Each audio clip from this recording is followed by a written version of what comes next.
Hello again, back with you just to talk. I suppose just to really talk about the things like there's a lot of lovely buzzwords coming to into normal natural conversation now, and one of them is toxic. I hear it everywhere, like so. Oh, she's toxic, he's toxic, and they're toxic. But what I'm talking about there, the toxic workplace and something that's toxic is if you think of a toxin, it's essentially a poison.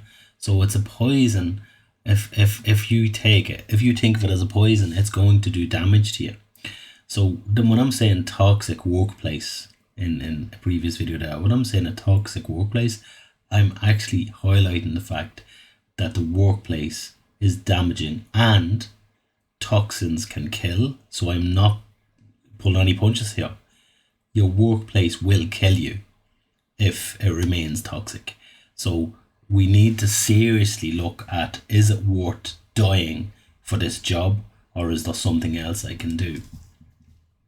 So it's a very, very serious thing, because I know there are people that are in really toxic environments and really toxic, and maybe they don't have the ability, not just that the manager won't talk to them, but maybe they don't have the self confidence of assurance to be able to go, I feel confident enough to go to talk to my manager.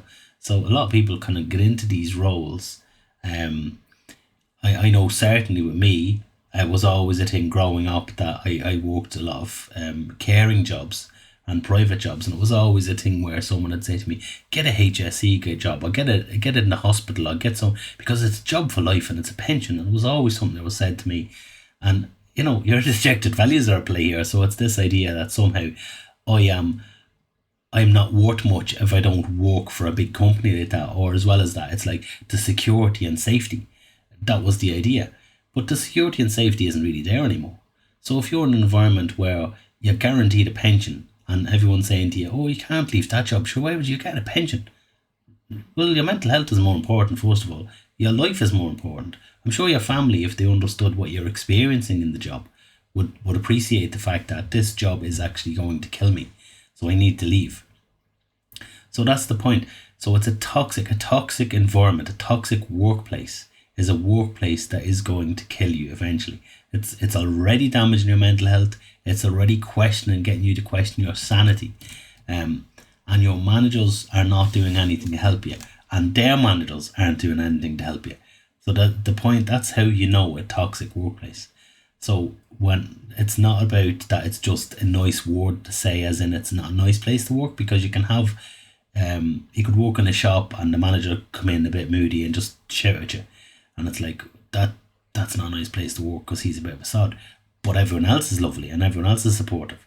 But the toxin is actually seeping, not only from the top, it's seeping into the managers and seeping into the staff and seeping into everything you see. And eventually, because you're going to work and you're thinking, I just don't want to put that uniform on me again. I don't want to have to go into that place. What am I going to face? So I'm going to give you a little insight here into these managers. Probably, as I said, got into the job thinking, I'm going to make change, I'm going to do great things, I want to do. As I said earlier, I don't believe people go in to be harmful or to damage people or to cause people to end their lives. So if you think of like the Nazis, the Nazi army, the German army, when those young lads in that recruited into them, and they were basically told by their superior officer, so you go in and you kill that family. And what happened then was a thing called normalisation. It became normal and acceptable because everyone's doing it. That's the reality of it. Everyone was doing it. It was just what you did. You went in, you took the family out and you killed them, and then you moved on to the next one. And even though to us it's the most horrific thing we can think of, to them, because it was this filtered down toxicity and negatively and normalized toxicity, that it became just normal. But after the war then, and people come back into what is real and what was wrong with all this thing, it destroyed their lives, because they then realised how bad they behaved. Not talking about the officers or the main architects of this kind of stuff. I'm talking about the general soldiers. We are them soldiers, and we are the ones that have been, the toxic is coming down to us. And if we don't change and become like everyone else, they're going to force us out. We're going to leave. And they're going to left a little toxic army. The little people, either that or the people that are just too burnt out to fight back or answer back, because then they're more controllable. So that's actually what's happening today, lads. You have organisations, huge organisations, who are toxic from the top, and it's filtering down and spilling into everyone else, and it's normalised. So we have things like dignity at work policies, which don't exist. It's a nonsense piece of paper. You know what I mean? It's to show the public this is what we have, but it's not honoured within the service. So, there's a lot of this. There's a lot of these things going on. There's a lot of policies that are being ignored because it's normal to ignore them. And I was actually told by a manager before, when I was arguing the fact that I couldn't do a specific thing because it went against policy, the manager, who I don't blame because, again, there's toxic spill here, the manager stated to me, whenever a manager tells you to do something, you disregard policy. My argument was, well, policy is based in law and law protects us all. And he went, I don't care, that's what we do here.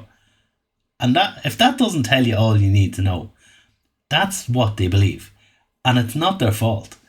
They are actually controlled by, and it's normalised, and it's a systemic thing, and they go there, and if you talk back to them, so it's this. So really, the real thing is that's what's happening in jobs today, and it's unfortunate and it's very, very sad.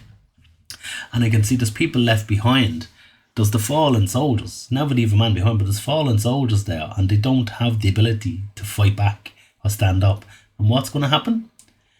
To be accepted into the fold, they're going to have to just put up with it, and it's already happening.